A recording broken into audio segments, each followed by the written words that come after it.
ಸುಮೇಘ. ಇದು ಭಾಗ 2 ಗಣಿತ 4ನೇ ತರಗತಿ. ಇದಕ್ಕೆ ಸಂಬಂಧಪಟ್ಟಂತಹ 2024-25ನೇ ಸಾಲಿಗೆ ಸಂಬಂಧಪಟ್ಟಂತಹ ಎಲ್ಲ ಪರಿವಿಡಿಗಳಿಗೆ ಮತ್ತು ಚಟುವಟಿಕೆ ಆಧಾರಿತ ಎಲ್ಲ ಪ್ರಶ್ನೆಗಳಿಗೆ ಉತ್ತರವನ್ನು ನೋಡ್ತಾ ಹೋಗೋಣ. ಹಣದ ಸಂಕಲನ ಮತ್ತು ವ್ಯವಕಲನ. ಇಲ್ಲಿ ಏನು ಮಾಡಬೇಕಪ್ಪ ಅಂತಂದರೆ, ವಸ್ತುಗಳನ್ನು ಕೊಡಲಾಗಿದೆ ಅವರೇ, ಇದಕ್ಕೆ ಅಂದಾಜು ಬೆಲೆಯನ್ನು ನಾವು ಬರೀಬೇಕು. ನಂತರ ಸ್ನೇಹಿತರು ಅಥವಾ ಶಿಕ್ಷಕರ ಸಹಾಯದಿಂದ, ಮನೆಯವರ ಸಹಾಯದಿಂದ ನಿಖರವಾದ ಬೆಲೆಯನ್ನು ಬರೀಬೇಕು. ಉದಾಹರಣೆ, ಒಂದು ಪೆನ್ಸಿಲನ್ನು ತಗೋ, ನಿನ್ನಲ್ಲಿರುವಂಥ ಪೆನ್ಸಿಲ್ಲು, ಅದರದ್ದು ಬೆಲೆ ಎಷ್ಟು ಅಂತ ನೋಡು, ನಿನ್ನ ಅಂದಾಜು ಬೆಲೆ ಹೇಳು. 5 ರೂಪಾಯಿ ಇದೆಯಾ? ಅಂಗಡಿಯಲ್ಲಿ ಅಥವಾ ಹಿರಿಯರಿಂದ ಕೇಳಿದಾಗ ಅದರ ನಿಖರವಾದ ಬೆಲೆ 6 ರೂಪಾಯಿ ಇರುವಂಥದ್ದು. ಈ ರೀತಿ ಅಂದಾಜು ಬೆಲೆ ಮತ್ತು ನಿಖರ ಬೆಲೆಯನ್ನು ಹಾಕುವಂಥದ್ದು. ಯಾಕೆ ಇದು ಬೇಕು ಅಂದಾಜು ಬೆಲೆ ನಿಖರವಾದ ಬೆಲೆ ಅಂತಂದರೆ, ನಾವು ಅಂಗಡಿಗೆ ಹೋಗುವಾಗ, ಕಿರಾಣಿ ಅಂಗಡಿಗೆ ಹೋಗುವಾಗ ಏನೆಲ್ಲ ಸಾಮಾನುಗಳನ್ನು ತಗೊತೀವಿ, ಅದಕ್ಕೆ ಒಂದಿಷ್ಟು ಅಮೌಂಟನ್ನು ತಗೋಬೇಕಾಗತ್ತೆ. ನಿಖರವಾಗಿ ತಗೊಂಡಂಗಿದ್ರು ಅಂದಾಜು ಅಮೌಂಟನ್ನು ತಗೊಂಡು ಹೋಗ್ಬೇಕಾಗತ್ತೆ. ಅಲ್ಲಿ ಅಂಗಡಿಗೆ ಹೋದ್ಮೇಲೆ ನಿಖರವಾದ ಅಮೌಂಟು ಗೊತ್ತಾಗುತ್ತೆ ಅಂತಕ್ಕಂಥದ್ದು. ನೆಕ್ಸ್ಟ್ ಬಂದರೆ, ಈ ಕೋಷ್ಟಕವನ್ನು ಪೂರ್ಣಗೊಳಿಸಬೇಕು. 1ರಲ್ಲಿ 50 ಪೈಸೆ 2 ನಾಣ್ಯಗಳಿವೆ. ಈ 1 ರೂಪಾಯಿಗೆ 50 ಪೈಸೆನ 2 ಹಾಕಿದರೆ 1 ರೂಪಾಯಿ ಆಗುತ್ತೆ. 25 ಪೈಸೆನ 4 ಹಾಕಿದರೆ 1 ರೂಪಾಯಿ ಆಗುತ್ತೆ. 20 ಪೈಸೆಯನ್ನು 5 ಹಾಕಿದರೆ 1 ರೂಪಾಯಿ ಆಗುತ್ತೆ. 10 ಪೈಸೆಯನ್ನು 10 ಹಾಕಿದರೆ 1 ರೂಪಾಯಿ ಆಗುತ್ತೆ. 20 ಪೈಸೆಯನ್ನು 5 ಹಾಕಿದರೆ 1 ರೂಪಾಯಿ ಆಗುತ್ತೆ. ಇಲ್ಲಿಗೆ 1 ರೂಪಾಯಿ. ಇದೇ ರೀತಿ ನಾವು ಲೆಕ್ಕಗಳನ್ನು ಮಾಡುವಂಥದ್ದು. ನೆಕ್ಸ್ಟು, ರೂಪಾಯಿಗಳನ್ನು ಪೈಸೆಯಾಗಿ ಪರಿವರ್ತಿಸಬೇಕು ಅಂದರೆ ನಾವು 100ರಿಂದ ಗುಣಿಸಬೇಕು ಅನ್ನೋದನ್ನು ಇಲ್ಲಿ ಹೇಳುವಂಥದ್ದು. ಇಲ್ಲಿ 3 ರೂಪಾಯಿಯನ್ನು ಕೊಟ್ಟಿದ್ದಾರೆ. 1 ರೂಪಾಯಿ ಈಸ್ ಈಕ್ವಲ್ ಟು 100 ಪೈಸೆ. ಹಾಗಾಗಿ 3 × 100 ಗುಣಿಸಿದಾಗ 300 ಪೈಸೆ ಬಂತು. ಸೇಮ್ ಅದೇ ರೀತಿ 1 ಪೈಸೆ ಈಸ್ ಈಕ್ವಲ್ ಟು 100. 1 ರೂಪಾಯಿ ಈಸ್ ಈಕ್ವಲ್ ಟು 100 ಪೈಸೆ. 6 ರೂಪಾಯಿಯನ್ನು 100ರಿಂದ ಗುಣಿಸಿದಾಗ 600 ಪೈಸೆಗಳಾಗುವಂಥದ್ದು. ಅದೇ ರೀತಿ ಇಲ್ಲಿ ರೂಪಾಯಿಯನ್ನು ಕೊಟ್ಟಿದ್ದಾರೆ, ನಾವು ಪೈಸೆಗೆ ಕನ್ವರ್ಟ್ ಮಾಡುವಂಥದ್ದು.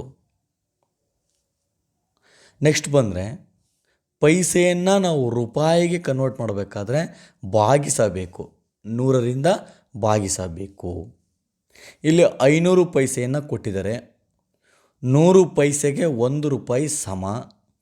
500 ಪೈಸೆಗಳನ್ನು 100ರಿಂದ ಭಾಗಿಸಿದಾಗ 5 ಬಂದಿರುವಂಥದ್ದು. ಅದೇ ರೀತಿ ನಾವು 800 ಪೈಸೆಗಳನ್ನು ಕೊಟ್ಟಿದ್ದಾರೆ. 100 ಪೈಸೆ ಅಂದರೆ 100 ಪೈಸೆಗಳಿಗೆ 1 ರೂಪಾಯಿಗೆ ಸಮ. 800 ಪೈಸೆಗಳನ್ನು 100ರಿಂದ ಭಾಗಿಸಿದಾಗ 8 ರೂಪಾಯಿ ಬರುವಂಥದ್ದು. ಇದೇ ರೀತಿ ನೀವು ಲೆಕ್ಕಗಳನ್ನು ಕಂಪ್ಲೀಟ್ ಮಾಡುವಂಥದ್ದು. ಇವೆಲ್ಲವೂ ಕೂಡ ಪೈಸೆಯನ್ನು ರೂಪಾಯಿಗೆ ಕಂಡುವಂಥದ್ದು. ಇದರ ಮೊತ್ತವನ್ನು ಕಂಡುಹಿಡಬೇಕು. ಇಲ್ಲಿ ರೂಪಾಯಿಗಳು ಮತ್ತು ಪೈಸೆಯನ್ನು ಕೊಟ್ಟಿದ್ದಾರೆ, ಇವುಗಳನ್ನು ಕೂಡಿ ಇಡಬೇಕು. ಮೊತ್ತ ಅಂದರೆ ಏನು ಅಂದರೆ ಕೂಡಬೇಕು. ಇಲ್ಲಿ ಪ್ಲಸ್ ಚಿಹ್ನೆ ಇದೆಯಲ್ಲ, ಕೂಡಬೇಕು.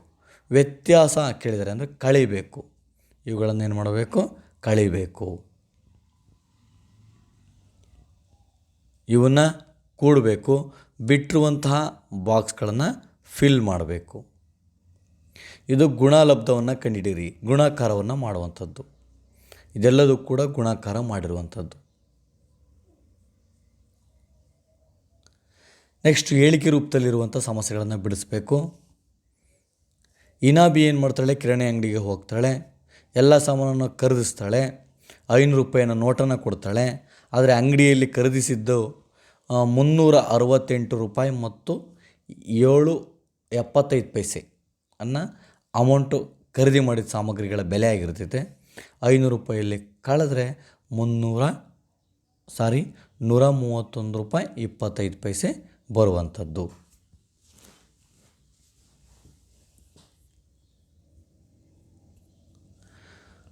ಇಲ್ಲಿ ತರಗತಿ ತನ್ನ ಹುಟ್ಟುಹಬ್ಬಕ್ಕೋಸ್ಕರ ಅನು ಅನ್ನೋ ವಿದ್ಯಾರ್ಥಿ ಏನು ಮಾಡ್ತಾಳೆ? ಚಾಕ್ಲೇಟನ್ನು ತಗೊತಾಳೆ. 1 ಚಾಕ್ಲೇಟಿಗೆ 3 ರೂಪಾಯಿ ಇರ್ತೈತೆ. 25 ವಿದ್ಯಾರ್ಥಿಗಳಿಗೆ ಕೊಡಬೇಕಾಗಿರ್ತೈತೆ. 25 ಇಂಟು ಚಾಕ್ಲೇಟ್ ಬೆಲೆ 1 ರೂಪಾಯಿಯನ್ನು ಹಾಕಂಗೆ ಗುಣಿಸಿದರೆ 75 ರೂಪಾಯಿ ಅನುಗೆ ಅಗತ್ಯವಿರುವಂಥ ಹಣ ಆಗಿರುವಂಥದ್ದು. ಇದೇ ರೀತಿ ಇವೆಲ್ಲವನ್ನು ಹೇಳಿಕೆ ರೂಪದಲ್ಲಿರೋವನ್ನ ಮಾಡಬೇಕಾಗತ್ತೆ. ನೆಕ್ಸ್ಟು ಚಾಕ್ಲೇಟ್ ಪ್ರಮಾಣ 10 ಇದ್ದಾವೆ. ಒಂದು ಚಾಕ್ಲೇಟಿಗೆ 5 ರೂಪಾಯಿ. 10 × 5 ಗುಣಿಸಿದರೆ 50 ಬರುವಂಥದ್ದು. 4 ಪಿ ಪಿಯನ್ನು ತಗೊಂಡ್ಯಾ, ಒಂದು ಪಿ ಪಿಗೆ 10 ರೂಪಾಯಿಯನ್ನು ಹಾಕಂದರೆ 40 ರೂಪಾಯಿ ಕೊಡಬೇಕಾಗುತ್ತೆ. ರಬ್ಬರ್ 8 ಇದ್ದಾವೆ. ಒಂದೊಂದು ರಬ್ಬರಿಗೆ 3 ರೂಪಾಯಿ. 8 3 24. ಈ ರೀತಿ ಈ ಕೋಷ್ಟಕವನ್ನು ಕಂಪ್ಲೀಟ್ ಮಾಡುವಂಥದ್ದು. ಇಲ್ಲಿ ಒಂದು ಹಣ್ಣಿನ ಅಂಗಡಿಯ ರಸೀದಿಯನ್ನು ಗಮನಿಸಬೇಕು. ಪ್ರಮಾಣ ಅಂದರೆ 4 ಕೆ ಜಿ, 1 ಕೆ ಜಿಗೆ 73 ರೂಪಾಯಿ. ಆದರೆ 4 ಕೆ ಜಿಗೆ 292 ರೂಪಾಯಿ ಆಗುವಂಥದ್ದು. ಒಂದು ಸೇಬೆಹಣ್ಣಿಗೆ 95 ರೂಪಾಯಿ, 2 ಸೇಬೆಹಣ್ಣಿಗೆ 190 ರೂಪಾಯಿ ಆಗುವಂಥದ್ದು. ಸೇಮ್ ಯಥಾ ಪ್ರಕಾರವಾಗಿ ಇವುಗಳನ್ನು ಮಾಡುವಂಥದ್ದು. ಟೋಟಲ್ ಮಾಡಿ ಮೊತ್ತವನ್ನು ಕಂಡುಹಿಡಿಯುವಂಥದ್ದು. ಅದೇ ರೀತಿ ರಸೀದಿಯನ್ನು ನೋಡಿದಾಗ ಗಮನಿಸಿದ ಅಂಶಗಳನ್ನು ಬರೆಯುವಂಥದ್ದು.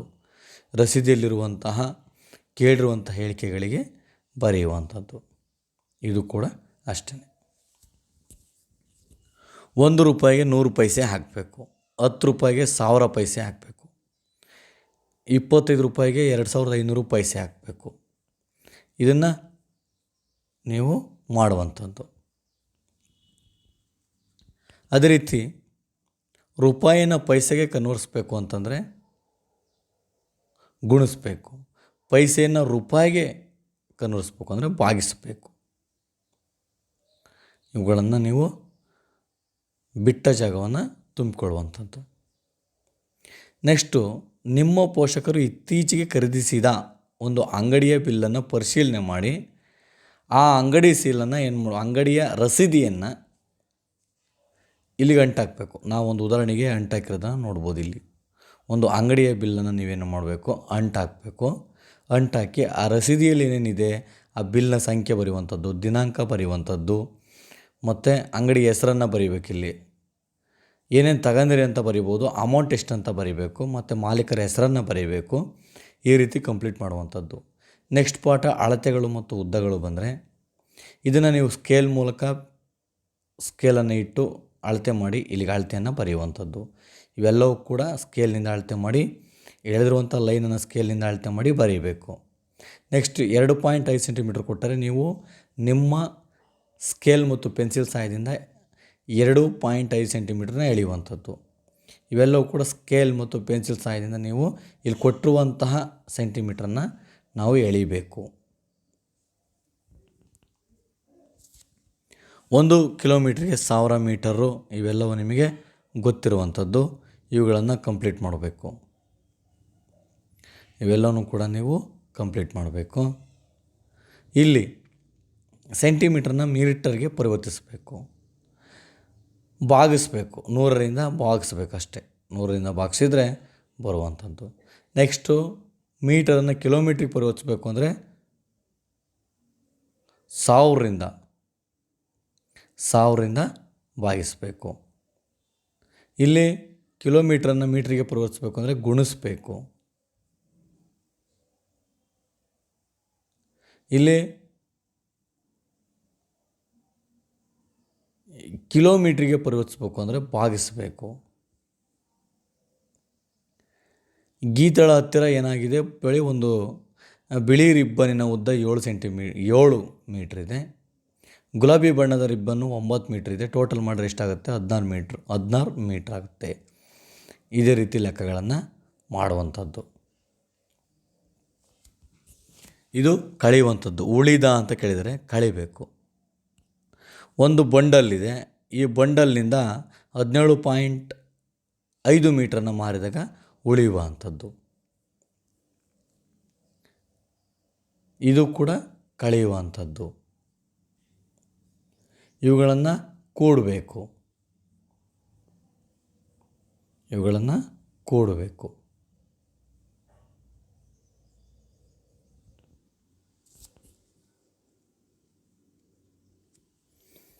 ಇಲ್ಲಿ ಖಾಲಿ ಬಿಟ್ಟಿರೋ ಜಾಗಗಳಿಗೆ ತುಂಬಿಕೊಳ್ಬೇಕು.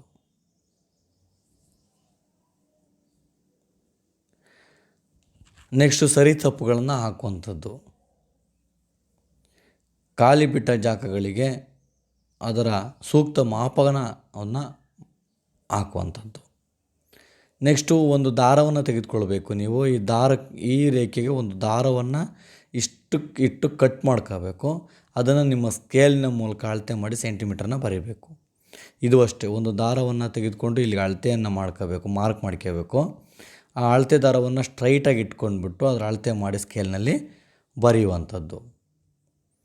ನೀವು ಚೆನ್ನಾಗಿ ಎಲ್ಲವನ್ನೂ ಮಾಡಿ ಅಂದರೆ ಎಲ್ಲವಕ್ಕೂ ರೈಟ್ ಹಾಕಿಕೊಂಡು ಅತ್ಯುತ್ತಮವನ್ನು ಹಾಕ್ಕೊಳ್ಳುವಂಥದ್ದು. ಕಿರು ಪರೀಕ್ಷೆ 1. ಸೀತಳ ಬಳಿ ಒಟ್ಟು ಎಷ್ಟು ರಿಬ್ಬನ್ ಇದೆ ಅಂತ ಕೇಳಿದರೆ 43 ಮೀಟರ್ ರಿಬ್ಬನ್ ಇದೆ. ಇವುಗಳನ್ನು ಲೆಕ್ಕಗಳನ್ನು ನೀವು ನೋಡ್ಬೋದು.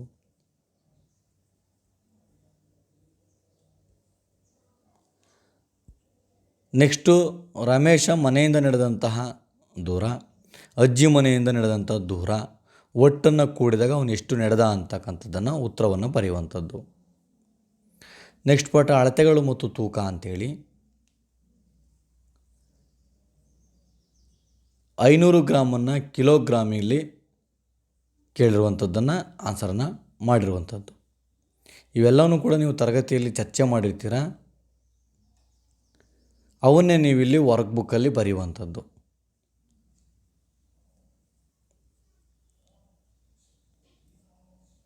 ತೂಕವನ್ನು ಗ್ರಾಮಿಗೆ ಪರಿವರ್ತಿಸುವಂಥದ್ದು. ನಿಮಗೆ ಗೊತ್ತಿದೆ 1 kg = 1000 ಗ್ರಾಮ್ ಅಂತ. ಹಾಗಾಗಿ 8 kg ಅಂದರೆ 8000.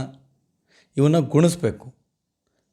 6 kg 58 ಗ್ರಾಮ್ ಅಂದರೆ 6058 ಗ್ರಾಮ್. ಈ ರೀತಿ ನಾವು 1000ದಿಂದ ಗುಣಿಸಿರುವಂಥದ್ದು. ನೆಕ್ಸ್ಟ್ ಇಲ್ಲಿ ಹೆಚ್ಚು ಕಮ್ಮಿ ಬೆಲೆಗೆ ಇವುಗಳನ್ನು ಆವರಣ ಸೂಕ್ತ ಚಿಹ್ನೆಯನ್ನು ಹಾಕಬೇಕು. ಒಟ್ಟು ಭೂಮಿಕಳ ತೂಕ 24 ಕಿಂಗ್ರಾಮು, ಸಂಜೆಗಳ ತೂಕ 23 ಕಿಂಗ್ರಾಮ್ ಆದರೆ ಅವರಿಬ್ಬರ ಒಟ್ಟು ತೂಕ ಅಂತ ಕೇಳಿದರೆ ಕೂಡಬೇಕು. ಅದೇ ರೀತಿ ಇದೂ ಅಷ್ಟೇ, ಒಟ್ಟು ತೂಕ ಅಂತ ಕೇಳಿದರೆ ಕೂಡಬೇಕು. ಇಬ್ಬರು ತೂಕವನ್ನು ಹಾಕೊಂಡು ಕೂಡಬೇಕು. ಇಲ್ಲಿ ಏನೇನೆಲ್ಲ ಸಕ್ಕರೆ, ಅಕ್ಕಿ, ರವೆಯನ್ನು ತಂದಿದರೆ ಇವುಗಳನ್ನು ಸಂಪೂರ್ಣವಾಗಿ ಕೂಡಬೇಕು. ಒಟ್ಟು ತೂಕವನ್ನು ಕಂಡುಹಿಡಿಯಬೇಕು. ಇದು ಟೊಮೊಟೊ ತೂಕ, ಮಾರಿದ ತೂಕ, ಅದರಲ್ಲಿ ಕಳೆದಾಗ ಬರುವಂಥದ್ದು 8.5 ಕಿಂಗ್ರಾಮ್. ಇವುಗಳನ್ನು ಕೂಡಬೇಕು. ಸಂಕಲನ ಮಾಡಿ ಅಂದರೆ ಕೂಡಬೇಕು. ಇದನ್ನು ಕೂಡ ಕೂಡಬೇಕು. ಕಳೀಬೇಕು. ಇವುಗಳನ್ನು ಕಳೀಬೇಕು. ಇಲ್ಲಿ ನಿಮ್ಮ ಮನೆಯ ಸದಸ್ಯರ ಹೆಸರನ್ನು ಬರ್ಕೋಬೇಕು. ನಿಮ್ಮ ಮನೇಲಿರ್ತಾರಲ್ಲ, ಅಪ್ಪ, ಅಮ್ಮ, ಅಣ್ಣ, ತಮ್ಮ, ಅಕ್ಕ, ತಂಗಿಯವರ ಹೆಸರನ್ನು ಬರ್ಕೋಬೇಕು. ಅವರ ಉದ್ದವನ್ನು ನಮ್ಮ ಟೈಲರ್ ಮನೆಯಿಂದ ಒಂದು ಟೇಪನ್ನು ತಂದು ಅವ್ರ ಉದ್ದವನ್ನು ಅಳತೆ ಮಾಡಬೇಕು ಮತ್ತು ತೂಕವನ್ನು ಅಳತೆ ಮಾಡಬೇಕು. ಇಲ್ಲಿ ಬರೀಬೇಕು. ನೆಕ್ಸ್ಟು ಬಿಟ್ಟ ಸ್ಥಳಗಳನ್ನು ತುಂಬಿರಿ ಅಂಥೇಳಿ ಇವುಗಳನ್ನು ತುಂಬಬೇಕು. ಕೋಷ್ಟಕವನ್ನು ಪೂರ್ಣಗೊಳಿಸಿ ಅಂತ ಕೇಳಿದರೆ ಕೊಟ್ಟಿರುವಂಥ ಲೆಕ್ಕದಲ್ಲಿರುವಂಥದ್ದೆಲ್ಲ ತರಕಾರಿಗಳ ಹೆಸರನ್ನು ಹಾಕಬೇಕು. ಅವುಗಳ ತೂಕವನ್ನು ಹಾಕಬೇಕು. ಒಟ್ಟು ಕೂಡಬೇಕು. ನೆಕ್ಸ್ಟ್ ಇಲ್ಲೂ ಅಷ್ಟೇ ಮಾವಿನ ಹಣ್ಣಿನ ತೂಕವನ್ನು ಹಾಕಬೇಕು. ಅವಕ್ಕೆ ಎಷ್ಟು ಕಲ್ಲುಗಳನ್ನು 2 kgಗೆ 2 ಬಟ್ಟನ್ನು ಇಡುವಂಥದ್ದು. 750 ಗ್ರಾಮ್ ಇದೆ ಅಂದರೆ ಅರ್ಧ kgದೊಂದು, 1/4 kgದೊಂದು 2 ಬಟ್ಟನ್ನು ಇಡುವಂಥದ್ದು. ಇವಕ್ಕೆ 3/4 kg ಇದೆ ಅಂದರೆ 3 ಬಟ್ಟನ್ನು ಇಡುವಂಥದ್ದು. ಎಷ್ಟು ಬಟ್ಟನ್ನು ಅಂದರೆ ತೂಕದ ಕಲ್ಲನ್ನು ಎಷ್ಟು ಇಡ್ತೀವಿ ಅನ್ನತಕ್ಕಂಥದ್ದನ್ನು ಇಲ್ಲಿ ಬರೆಯುವಂಥದ್ದು. ನೆಕ್ಸ್ಟ್ ಗಾತ್ರದ ಅಳತೆ, ಇವುಗಳನ್ನು ಹೊಂದಿಸಬೇಕು. 6 ಲೀಟ್ರ್ ಅಂದರೆ 600 ಮಿಲಿಲೀಟ್ರು. ಇವುಗಳನ್ನು ಏನು ಮಾಡಬೇಕು, ಈ ರೀತಿ ಹೊಂದಿಸಬೇಕು. ನೆಕ್ಸ್ಟ್ ಖಾಲಿ ಬಿಟ್ಟ ಸ್ಥಳಗಳನ್ನು ನಾವು ಭರ್ತಿ ಮಾಡಬೇಕು. ಎಲ್ಲ ಖಾಲಿ ಬಿಟ್ಟ ಸ್ಥಳಗಳನ್ನು ಭರ್ತಿ ಮಾಡಿರೋದನ್ನು ನೋಡ್ಬೋದು ನೀವು.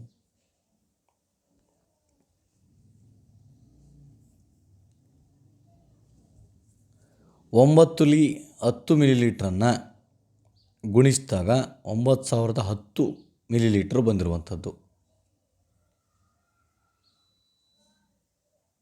ಇವೆಲ್ಲವನ್ನು ಇಲ್ಲಿ ನೀವು ನೋಡ್ಬೋದು. ಇವೆಲ್ಲವೂ ಕೂಡ ಈಗ ಮಿಲಿಲೀಟ್ರನ್ನ ಲೀಟ್ರಿಗೆ ಪರಿವರ್ತಿಸಬೇಕು ಅಂದರೆ ನಾವು 1000ರಿಂದ ಭಾಗಿಸಬೇಕು. ಇವೆಲ್ಲವೂ ಕೂಡ ನೀವು ನೆನ್ಪಿಟ್ಕೊಂಡ್ರೆ ಮಾತ್ರ ಇವು ಮೊರಾರ್ಜಿ ಎಕ್ಸಾಮಿಗೂ ಕೂಡ ಬರ್ತವೆ.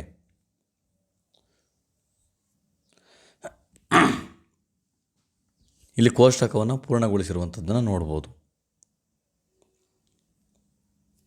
ಇವುಗಳನ್ನು ಏರಿಕೆ ಕ್ರಮದಲ್ಲಿ ಬರೆದಿರುವಂಥದ್ದು. ಇವುಗಳನ್ನು ಕೂಡಿರುವಂಥದ್ದು, ಇವುಗಳನ್ನು ಕಳೆದಿರುವಂಥದ್ದು, ಕಳೆಯ ಲೆಕ್ಕಗಳಿವು. ನೆಕ್ಸ್ಟು ಇನಾಮನು ಸ್ನಾನ ಮಾಡಲು ಒಂದು ಬಕೆಟ್ ನೀರಿಗೆ 12 ಜಗ್ ಹಾಕ್ತಾನೆ. 1 ಜಕೆಟ್ ನೀರು 1 ಲೀಟರ್ 250 ಮಿಲಿಲೀಟ್ರನ್ನು ಹಿಡಿತೈತೆ. ಅಂಥ 12 ಜಗ್ಗನ್ನು ಹಾಕಿದರೆ ಗುಣಾಕಾರ ಮಾಡಿದರೆ 15 ಲೀಟ್ರು ಅವನ ಬಕೆಟ್ನಲ್ಲಿ ತುಂಬಿಸ್ಬೇಕಾಗತ್ತೆ.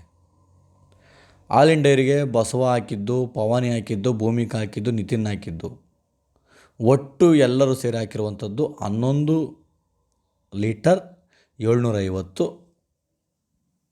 ಮಿಲಿಲೀಟರ್. ಈ ರೀತಿ ಲೆಕ್ಕಗಳನ್ನು, ಇದು ಕಳೆಯುವಂಥ ಲೆಕ್ಕ.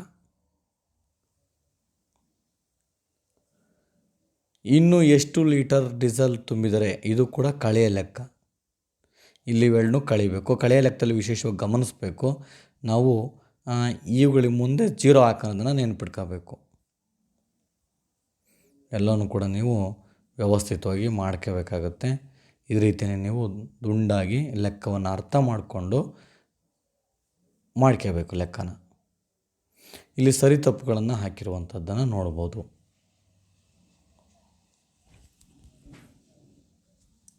ಇವರು ಕೊಟ್ಟಿರುವಂಥ ಮಾದರಿಯಂತೆ ಕೆಳಗಿನ ಲೆಕ್ಕಗಳನ್ನು ಬಿಡಿಸಿರುವಂಥದ್ದು.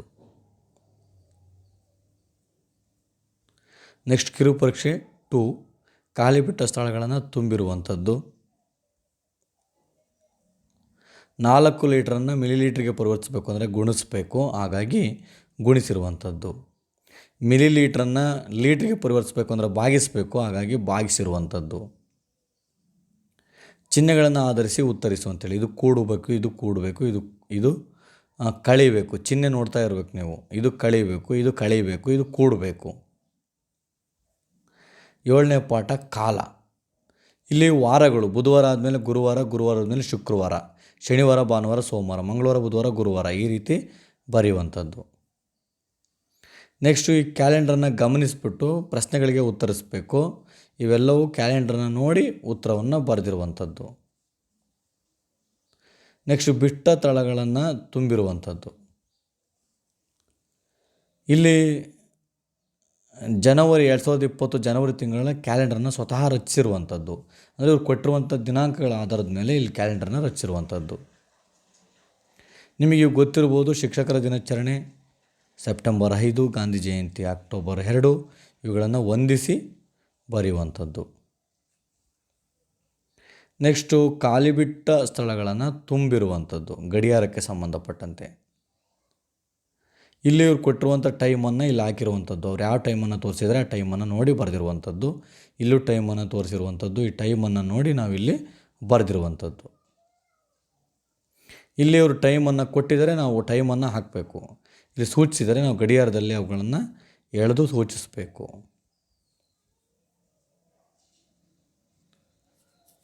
ನೆಕ್ಸ್ಟ್ ಇವಾಗ ಅಪರಾಹ್ನ ಯಾವುದು, ಪೂರ್ವಾಹ್ನ ಯಾವುದು ಅಂಥೇಳಿ ತೋರಿಸ್ಬೇಕು. ಬೆಳಗ್ಗೆ ಯಾವುದು, ಸಂಜೆ ಯಾವುದು ಅಂತಕ್ಕಂಥದ್ದನ್ನು ತೋರಿಸ್ಬೇಕು. ಇಲ್ಲಿ ಇವರು 24 ಗಂಟೆಯನ್ನು ಕೊಟ್ಟಿದ್ದಾರೆ. ನಾವು 12 ಗಂಟೆಗೆ ಕನ್ವರ್ಟ್ ಮಾಡ್ಕೋಬೇಕು. 24 ಅಂದರೆ 12 ಗಂಟೆಗಿಂತ ಹೆಚ್ಚಿಗೆ ಇದ್ದಿದ್ದನ್ನು 12 ಗಂಟೆಯಲ್ಲಿ ಕಳೆಯಬೇಕಷ್ಟೇ. 23 ಗಂಟೆ 25 ನಿಮಿಷವನ್ನು 12 ಗಂಟೆಯಿಂದ ಕಳೆದಾಗ 11 ಗಂಟೆ 25 ನಿಮಿಷ ಬರುವಂಥದ್ದು. ಅಂದರೆ 12 ಗಂಟೆಯಿಂದ ಇವುಗಳನ್ನು ಕಳೆದಿರುವಂಥದ್ದು. 12 ಗಂಟೆ ಟೈಮ್ನಿಂದ ಇವುಗಳನ್ನು ಕಳೀಬೇಕು. ಅದು ಸೇಮ್ ಇತ್ತು ಅಂದರೆ ಸೇಮ್ ಇಡುವಂಥದ್ದು. ಇದು AM ಆಗಿರ್ತೈತೆ ಯಾವಾಗಲೂ. 12ರಿಂದ ಕಳೆದಿವಿ ಅಂತಂದರೆ, ಈಗ 15 ಗಂಟೆಯನ್ನು 12ರಿಂದ ಕಳೆದಿವಿ ಅಂದರೆ ಅದು PM ಆಗುತ್ತೆ. ಅದು ಕಳೆದಂಗೆ ಹಂಗೆ ಬಂತು ಅಂದರೆ, ಈಗ 1 ಗಂಟೆ 15 ನಿಮಿಷದಿಂದ 12 ಗಂಟೆಯಿಂದ ಕಳೆಯೋ ಅವಶ್ಯಕತೆ ಇಲ್ಲ. ಯಾಕೆಂದರೆ 1 ಗಂಟೆ 15 ನಿಮಿಷ ಅಂದರೆ AM. ಈ ರೀತಿ ಮಾಡಿರುವಂಥದ್ದು. ನೆಕ್ಸ್ಟು ನೀನು ಹೇಳುವಂಥ ಸಮಯದ ವೇಳಾಪಟ್ಟಿಯನ್ನು ಸಿದ್ಧಪಡಿಸಬೇಕಾಗುತ್ತೆ. ಇದು ನೀನು ದೈನಂದಿನ ಜೀವನದಲ್ಲಿ ಯಾವ್ಯಾವಾಗ ಏನೇನು ಮಾಡ್ತೀಯಾ ಅದನ್ನು ಟೈಮ್ ಸೆನ್ಸ್ ಬರ್ಕೊಳವಂಥದ್ದು. ಇದು 30 ದಿನಗಳಿರುವಂತಹ ತಿಂಗಳುಗಳು, 31 ದಿನಗಳಿರುವಂತಹ ತಿಂಗಳುಗಳು. ಅಧಿಕ ವರ್ಷ ಯಾಕೆ ಬರ್ತೈತೆ ಅಂತಂದಾಗ 4 ವರ್ಷಕ್ಕೊಂದ್ಸತಿ ಬರ್ತೈತೆ, ಅವಾಗ ಒಂದು ದಿನ ಹೆಚ್ಚಿಗೆ ಆಗುತ್ತೆ ಅನ್ನೋದು ವಿಶೇಷ. ನೆಕ್ಸ್ಟು ದಿನಾಂಕದ ಮೇಲೆ ಲೆಕ್ಕಗಳನ್ನು ಕೇಳಿರುವಂಥದ್ದು. ಎಲ್ಲಿಂದ ಎಲ್ಲಿಗೆ ಹೋದ್ರು, ರಜವ ಎಷ್ಟು ದಿನ ತಕ್ಕಂದ್ರು ಅನ್ನೋದ್ರ ಬಗ್ಗೆ ಇವೆಲ್ಲ, ಮತ್ತು ಸಮಯದ ಬಗ್ಗೆ ಲೆಕ್ಕಗಳನ್ನು ಕೇಳಿರುವಂಥದ್ದು. ಇದು ಕೂಡ ಸಮಯದ ಬಗ್ಗೆ ಲೆಕ್ಕವನ್ನು ಕೇಳಿರುವಂಥದ್ದು. ನೆಕ್ಸ್ಟು ದತ್ತಾಂಶಗಳ ನಿರ್ವಹಣೆ, ಇವೆಲ್ಲವೂ ಕೂಡ ಆ ಮೇಲಿರುವಂಥ ಆನ್ಸರ್ಸ್ ಮೇಲೆ ಮಾಡಿರುವಂಥದ್ದು. ಈಗ ಇವುಗಳನ್ನು ದತ್ತಾಂಶವನ್ನು ಯಾವ ರೀತಿ ಸೂಚಿಸಬೇಕು ಅಂತಂತ ನೋಡಿರುವಂಥದ್ದು. ಆ ಒಂದು ಓದ್ಕೊಂಡು ನಾವೇನು ಮಾಡ್ಬೇಕು, ಇದಕ್ಕೆ ಬಣ್ಣವನ್ನು ಹಾಕಬೇಕು ಅವರಿರುವಂತಹ ಹಂತಗಳ ಆಧಾರದ ಮೇಲೆ. ಆ ಒಂದು ಕ್ವಶನನ್ನು ನೀಟಾಗಿ ಓದ್ಕೊಂಡು ಇದಕ್ಕೆ ಆನ್ಸರನ್ನು ಮಾಡುವಂಥದ್ದು. ನೆಕ್ಸ್ಟು ಉಲ್ಲಾಸನೂ ಏನಿದೆ ಅಂಗಡಿದು 2 kg ಸೇಬು, 4 kg ಸಪೋಟ, 5 kg ಕಿತ್ತಾಳೆ, 3 kg ಬಾಳೆಹಣ್ಣು. ಇದನ್ನೇ ನಾವು ಕೋಷ್ಟಕದಲ್ಲಿ ಅವನು ಏನೇನು ಮಾಡಿ ತಗೊಂಡಿದ್ದಾರೆ ಅದನ್ನು ಇಲ್ಲಿ ಹಾಕುವಂಥದ್ದು. ಇದಕ್ಕೆ ಸಂಬಂಧಪಟ್ಟಂತೆ ನಾವು ದತ್ತಾಂಶವನ್ನು ಚಿತ್ರದಲ್ಲಿ ತೋರಿಸಿರುವಂಥದ್ದು. ಸಪೋಟ 2 kg ತಗೊಂಡ, ಸೇಬು 2 kg ತಗೊಂಡ, ಸಪೋಟ 4 kg ತಕ್ಕಂದ, ಕಿತ್ತಳೆ 5 kg ತಗೊಂಡ, ಬಾಳೆ 3 kg ತಗೊಂಡ, ಅದನ್ನೇ ನಾವು ಇಲ್ಲಿ ತೋರಿಸಿರುವಂಥದ್ದು. ನೆಕ್ಸ್ಟು ಆ ಒಂದು ದತ್ತಾಂಶವನ್ನು ಆಧರಿಸಿ ಉತ್ತರವನ್ನು ಬರೆಯುವಂಥದ್ದು. ನೆಕ್ಸ್ಟ್ ಇಲ್ಲಿ 4ನೇ ತರಗತಿ ಪರೀಕ್ಷೆಯಲ್ಲಿ ವಿದ್ಯಾರ್ಥಿಗಳು ಪಡೆದ ಅಂಕಗಳು ಹೀಗಿವೆ: ಭೂಮಿಕುಂದು, ಪವಿತ್ರ, ಸಿಮ್ರಾನು, ವಿಶ್ವಾಸು ಮತ್ತು ಉಲ್ಲಾಸು ಗಳಿಸಿರುವಂಥ ಅಂಕಗಳನ್ನು ಕ್ವಶನ್ನಾಗ ಏನು ಕೇಳಿದರೆ ಅದನ್ನು ನಾವಿಲ್ಲಿ ಟೇಬಲಿಗೆ ಹಾಕೋದು. ಟೇಬಲ್ಗೆ ಹಾಕ್ಯಂಡು ಇದನ್ನು 10 ಅಂಕ 1 ಸೆಂಟಿಮೀಟ್ರಿಗೆ ಸಮ ಅಂತ, ಅವನು 10 ಅಂಕ ತೆಗೆದಿದ್ದಾನೆ ಅಂದರೆ 1 ಸೆಂಟಿಮೀಟ್ರ್ ಅಂತ. ಈಗ ಭೂಮಿಕ ಎಷ್ಟು ತೆಗೆದಾಳೆ ಅಂತಂದರೆ 47 ತೆಗೆದಾಳೆ. ಇಲ್ಲಿ 40ಕ್ಕೆ ಬಂದ್ಬಿಟ್ಟು ಇನ್ನು ಮ್ಯಾಗಳದು 47 ತೆಗೆದು 7 ಉಳ್ಕೊಂತೈತೆ. ಆಗ ನಾವು ಇದನ್ನು ಹಾಫ್ ಮಾಡಿ ಹಾಕಿರುವಂಥದ್ದು. ಈ ರೀತಿ ನೀವು ಕೂಡ ದತ್ತಾಂಶವನ್ನು ನೀಟಾಗಿ ಮಾಡ್ಕೋಬೇಕು. ಆ ದತ್ತಾಂಶ ಆಧಾರಿತವಾಗಿ ಪ್ರಶ್ನೆಗಳಿಗೆ ಉತ್ತರವನ್ನು ಬರೆದಿರುವಂಥದ್ದು. ಅಂದರೆ ಇಲ್ಲಿ ನಿನಗೇನು ಅನುಕೂಲ ಆಗ್ತಿದ್ರಿಂದ ನಿನಗೇನು ತಿಳ್ಕೊಂಡೆ ಅನ್ನೋದನ್ನು ಇಲ್ಲಿ ಬರೆದಿರುವಂಥದ್ದು. ನೆಕ್ಸ್ಟು ಇದು ವಿದ್ಯಾರ್ಥಿಯ ಹಾಜರಾತಿಯ ಮೇಲೆ ಕೇಳಿರುವಂತಹ ಇದನ್ನು ಕೂಡ ನಾವಿಲ್ಲಿ ಹಾಕಿರುವಂಥದ್ದು. ನೆಕ್ಸ್ಟ್ ಅದಾಧಾರದ ಮೇಲೆ ಕ್ವಶನ್ಗಳಿಗೆ ನಮಗೆ ಏನೇನು ಯೂಸ್ ಆಯಿತು, ಏನೇನು ಅಂಶಗಳು ನಿಮಗೆ ಗೊತ್ತಾದವು ಅಂತ ಬರೆಯುವಂಥದ್ದು. ನೆಕ್ಸ್ಟು ಸ್ತಂಭ ನಕ್ಷೆಯನ್ನು ಅವರೇ ರಚಿಸಿರುವಂಥದ್ದು ಇಲ್ಲಿ ನೋಡಿರ್ಬೋದು. ನೆಕ್ಸ್ಟು ಆ ಸ್ತಂಭ ನಕ್ಷೆ ಆಧಾರದ ಮೇಲೆ ನಾವು ಕ್ವಶನ್ನಿಗೆ ಆನ್ಸರ್ಸ್ಗಳನ್ನು ಬರೆದಿರುವಂಥದ್ದು. ನೆಕ್ಸ್ಟು ನಿಮ್ಮ ತರಗತಿಯಲ್ಲಿ ನಿಮ್ಮ ಸ್ನೇಹಿತರು ತಿಂಗಳವಾರು ಹಾಜರಾತಿಯನ್ನು ಕೋಷ್ಟಕದಲ್ಲಿ ಬರೆ. ನೀನು ಓದ್ತಿರುವಂಥ 4ನೇ ತರಗತಿಯ ಎಲ್ಲ ವಿದ್ಯಾರ್ಥಿಗಳ ಹೆಸರನ್ನು, 4ನೇ ತರಗತಿ ಅಂದರೆ ನಿನ್ನ ಗೆಳೆಯರ ಎಲ್ಲ 4ನೇ ತರಗತಿ ವಿದ್ಯಾರ್ಥಿಗಳ ಹೆಸರನ್ನು ಬರೆದುಕೊ. ಅವರು ನಿಮ್ಮ ಟೀಚರ್ಸ್ ಹತ್ರ ಅಟೆಂಡೆನ್ಸನ್ನು ತಕ್ಕಂಡು ಜೂನ್ ತಿಂಗಳಲ್ಲಿ ಬಂದರು, ಜುಲೈ ತಿಂಗಳಲ್ಲಿ ಎಷ್ಟು ದಿನ ಬಂದರು, ಆಗಸ್ಟಲ್ಲಿ ಎಷ್ಟು ದಿನ ಬಂದರು, ಸೆಪ್ಟೆಂಬರಲ್ಲಿ ಎಷ್ಟು ತಿಂಗಳು ಬಂದರು, ಅಕ್ಟೋಬರಲ್ಲಿ ಎಷ್ಟು ದಿನ ಬಂದರು ಅನ್ನೋದನ್ನು ನಾವು ಇದನ್ನು ನಮ್ಮ ವರ್ಕ್ ಬುಕ್ಕಿಗೆ ಬರ್ಕೊಳುವಂಥದ್ದು. ನೆಕ್ಸ್ಟು ಕಿರು ಪರೀಕ್ಷೆಯನ್ನು ಮಾಡಿರುವಂಥದ್ದು.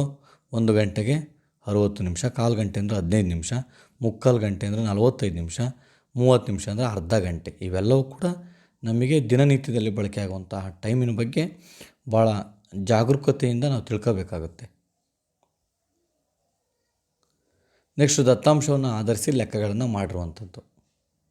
ಒಂದು ಪ್ರಮಾಣಕ್ಕೆ 2 ವಿದ್ಯಾರ್ಥಿಗಳು ಅಂತ ಬಂದಾಗ ಈ ರೀತಿ ನಾವು ಹಾಕುವಂಥದ್ದು. ಇದು 1 ಐತೆ ಅಂದರೆ 2 ಇದ್ದಾರೆ ಅಂತ.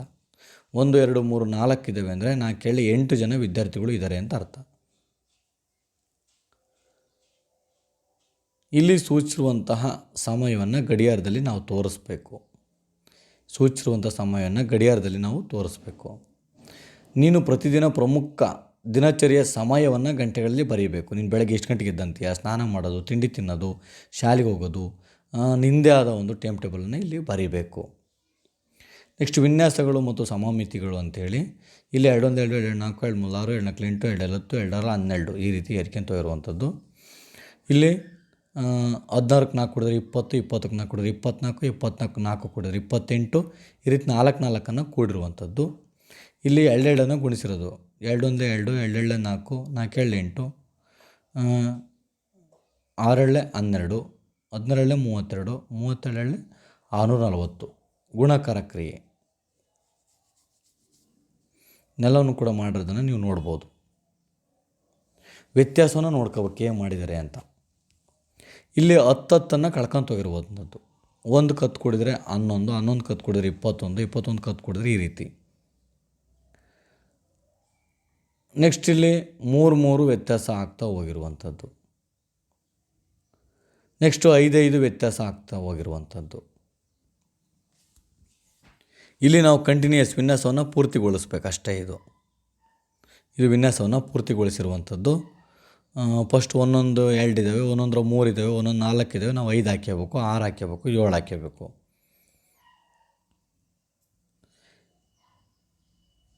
ಇಲ್ಲಿ ಸೂಚನೆಯಂತೆ ಯಾವುದು ಖಾಲಿ ಜಾಗ ಇರ್ತೈತೆ ಆ ಖಾಲಿ ಜಾಗವನ್ನು ಭರ್ತಿ ಮಾಡಿರುವಂಥದ್ದು. ಅವ್ರು ಏನು ಕೊಟ್ಟಿದ್ದಾರೆ ಆ ಸೂಚನೆಯನ್ನು ಅನುಸರಿಸಿ ಖಾಲಿ ಜಾಗವನ್ನು ಭರ್ತಿ ಮಾಡಿರುವಂಥದ್ದು.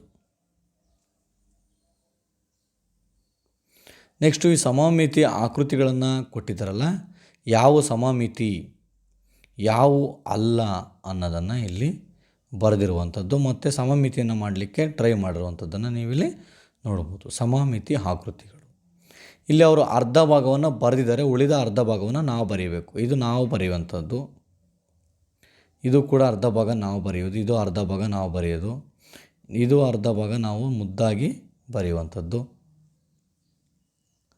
ನೆಕ್ಸ್ಟು ಇಂಗ್ಲೀಷ್ನ ದೊಡ್ಡ ಅಕ್ಷರಗಳ ವರ್ಣಮಾಲೆಯನ್ನು ಬರೆದು ಅವುಗಳಿಗೆ ಸಮಮಿತಿ ಅಕ್ಷರವನ್ನು ಎಳೆದಿರುವಂಥದ್ದು. ಇಲ್ಲೆಲ್ಲ ಸಮಮಿತಿ ಅಕ್ಷರವನ್ನು ಎಳೆದಿರುವಂಥದ್ದನ್ನು ನೀವಿಲ್ಲಿ ನೋಡ್ಬೋದು.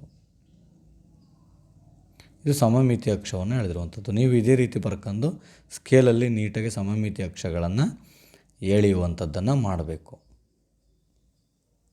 ನೆಕ್ಸ್ಟು ಅರ್ಧ ಭಾಗವನ್ನು ಅವ್ರು ಕೊಟ್ಟಿದ್ದಾರೆ, ಇನ್ನು ಅರ್ಧ ಭಾಗವನ್ನು ಚಿತ್ರಿಸಿ ಅದಕ್ಕೆ ಬಣ್ಣವನ್ನು ಹಚ್ಚಬೇಕು.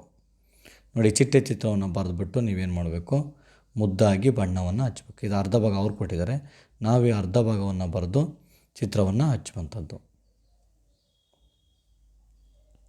ನೆಕ್ಸ್ಟ್ ವಿನ್ಯಾಸದ ವ್ಯತ್ಯಾಸ 5 5 ವ್ಯತ್ಯಾಸ ಆಗ್ತಾ ಹೋಗಿರುವಂಥದ್ದು. 5ಕ್ಕೆ 5 ಕುಡಿದ್ರೆ 10, 10ಕ್ಕೆ 5 ಕುಡಿದ್ರೆ 15, ಈ ರೀತಿ. ಇದು 2 ಮಗ್ಗೆ 2 2 1 2 2 4 2 3 6 8. ಇದು 10 10 ವ್ಯತ್ಯಾಸ ಆಗಿರುವಂಥದ್ದು. ಇದು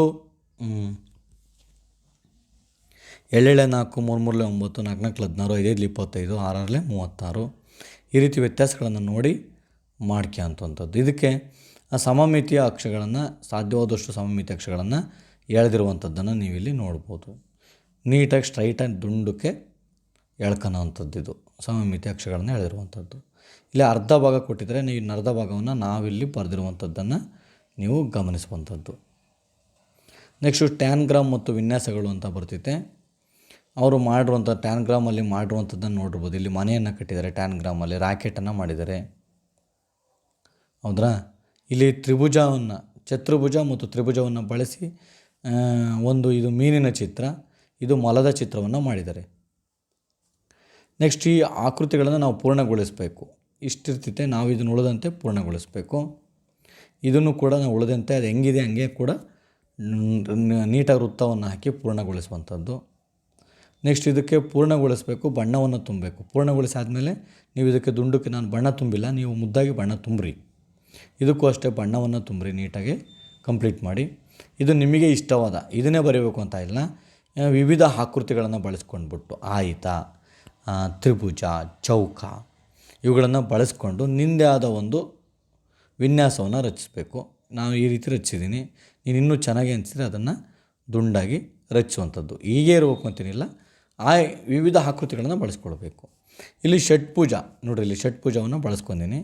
ಷಟ್ಭುಜವನ್ನು ಬಳಸ್ಕೊಂಡು ಮತ್ತು ಸಮಬಾಹು ತ್ರಿಭುಜವನ್ನು ಬಳಸ್ಕೊಂಡು ನಿನಗೆ ಇಷ್ಟವಾದ ವಿನ್ಯಾಸವನ್ನು ರಚಿಸು ಅಂತ ಹೇಳಿದರೆ ನಾನು ಈ ರೀತಿ ರಚಿಸಿದ್ದೀನಿ. ನಿಮ್ಗೆ ಇನ್ನೂ ಚೆನ್ನಾಗಿ ಯಾವ ರೀತಿ ಕಾಣಬೇಕು ಅನಿಸುತ್ತೋ ಆ ರೀತಿ ವಿನ್ಯಾಸವನ್ನು ರಚಿಸ್ಕೊಂಡು ನೀವು ಮಾಡ್ಬೋದು. ಇಲ್ಲಿ 7 ಟ್ಯಾನ್ಗ್ರಾಮ್ ತುಣುಕನ್ನು ತಗೊಂಡ್ಬಿಟ್ಟು ಮೇಜನ್ನು ರಚಿಸಿ ಅಂತ ಹೇಳಿದ್ದಾರೆ. ನೋಡಿರಿ, ಇದೊಂದು ತುಂಡು ತಗೊಂಡಿನಿ, ಇದೊಂದು ತುಂಡು, ಇದೊಂದು ತುಂಡು, ಇದೊಂದು ತುಂಡು, ಇದೊಂದು ತುಂಡು, ಇದೊಂದು ತುಂಡು, ಒಟ್ಟು 7 ತಗೊಂಡು ಮೇಜನ್ನು ರಚಿಸುವಂಥದ್ದು. ನೀನು ವಿಭಿನ್ನವಾಗಿ ಯೋಚನೆ ಮಾಡಿದರೆ ಇನ್ನು ಹೊಸ ಹೊಸ ರೀತಿಯಲ್ಲಿ ನೀನು ಮೇಜನ್ನು 7 ಟ್ಯಾಂಗ್ರಾಮ್ನಿಂದ ರಚಿಸ್ಬೋದು. ನೆಕ್ಸ್ಟು ಘನಾಕೃತಿಗಳು, ಇದು ಸಿಲಿಂಡರ್, ಇದು ಚೌಕಘನ, ಗೋಲ, ಆಯುತ ಘನ, ಜಾಮಿಟ್ರಿ ಬಾಕ್ಸ್ ಏನಿದೆ ಇದು ಶಂಕು. ನೆಕ್ಸ್ಟ್ ಇವುಗಳಿಗೆ ಮುಖಗಳು, ಅಂಚುಗಳು ಮತ್ತು ಶೃಂಗಗಳನ್ನು ಹಾಕಿರುವಂಥದ್ದು. ಇದಕ್ಕೆ ಮುಖ, ಇವುಗಳನ್ನು ನೋಡಬೇಕು ನೀವು. ಇದನ್ನು ತರಗತಿಯಲ್ಲಿ ಶಿಕ್ಷಕರು ಮಾಡಿರ್ತಾರೆ, ಅದೇ ರೀತಿಯೇ ನೀವು ತಪ್ಪಿಲ್ಲದಂತೆ ಇದನ್ನು ಬರ್ಕೋಬೇಕು, ಅದನ್ನು ಅಭ್ಯಾಸವನ್ನು ಮಾಡಬೇಕು. ನೆಕ್ಸ್ಟ್ ಏನು ಕೇಳಿದರೆ, ಏನು ಚೌಕಘನ ಇದೆ ಈ ಆಕೃತಿಗಳನ್ನು ಹೋಲುವಂಥ ಎರಡೆರಡು ವಸ್ತುಗಳನ್ನು ಚಿತ್ರವನ್ನು ಅಂಟಿಸಬೇಕು ಮತ್ತು ಅದರ ಹೆಸರನ್ನು ಬರೀರಿ ಅಂತ ಕೇಳಿದ್ದಾರೆ. ನಾವಿಲ್ಲಿ ನೋಡ್ಬೋದು ದಾಳ ಚಿತ್ರವನ್ನು ಅಂಟಿಸುವಂಥದ್ದು, ರುಬಿಕ್ ಕ್ಯೂಬೋ ಬರಿಬೋದು ಅಥವಾ ಡಬ್ಬೋವನ್ನು ಬರಿಬೋದು. ಈ ರೀತಿ ಅದಕ್ಕೆ ಒಂದು ಚಿತ್ರವನ್ನು ಹಳೆ ಪುಸ್ತಕದಲ್ಲಿ ತೆಗೆದುಕೊಂಡು ಕಟ್ ಮಾಡಿ ಅಂಟಿಸುವಂಥದ್ದನ್ನು ಮಾಡ್ಬೋದು. ಸಿಲಿಂಡ್ರ್ ಇವೆಲ್ಲವನ್ನು ನೀವು ಮಾಡ್ಬೋದು. ನೆಕ್ಸ್ಟ್ ಬಂದರೆ ಇಲ್ಲಿ ಸಮತಲ ಆಕೃತಿಗಳಿಗೆ ಕೆಂಪು ಬಣ್ಣವನ್ನು ಹಾಕಿರುವಂಥದ್ದನ್ನು ನೋಡ್ಬೋದು. ಇವೆಲ್ಲ ಕೆಂಪು ಬಣ್ಣ. ಅದೇ ರೀತಿ ಘನಾಕೃತಿಗಳಿಗೆ ಹಸಿರು ಬಣ್ಣವನ್ನು ಹಾಕಿರುವಂಥದ್ದು. ಇವೆಲ್ಲ ಘನಾಕೃತಿಗಳಿಗೆ ಹಸಿರು ಬಣ್ಣವನ್ನು ಹಾಕಿರುವಂಥದ್ದು. ಆ ಸಮತಲ ಆಕೃತಿಗಳನ್ನು ಇಲ್ಲಿ ಚಿತ್ರಗಳನ್ನು ಬರೆದಿರುವಂಥದ್ದು.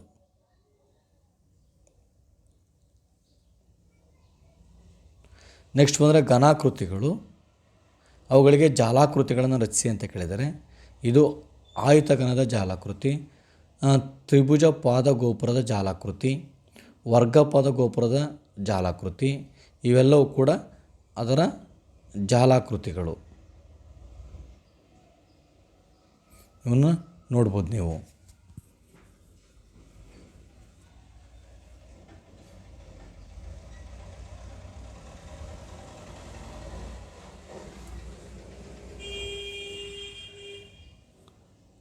ನೆಕ್ಸ್ಟ್ ಬಂದರೆ ಆಕೃತಿ ಹೆಸರು, ವಸ್ತುಗಳ ಹೆಸರು.